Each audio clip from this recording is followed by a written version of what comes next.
कालपिञ्जाये नमः। ॐ कौण्डिन्याये नमः। ॐ उपनागानाये नमः। ॐ अग्निविदे नमः।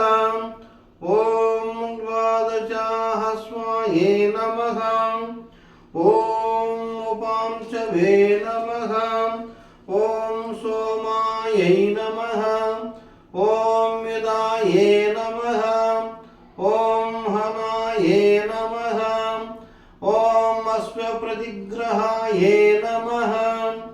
ॐ बर्हिरदाये नमः। ॐ अभ्युदयाये नमः। ॐ बुद्ध्यै नमः। ॐ राजाये नमः। ॐ सर्वस्वदक्षिणाये नमः। ॐ दीक्षाये नमः।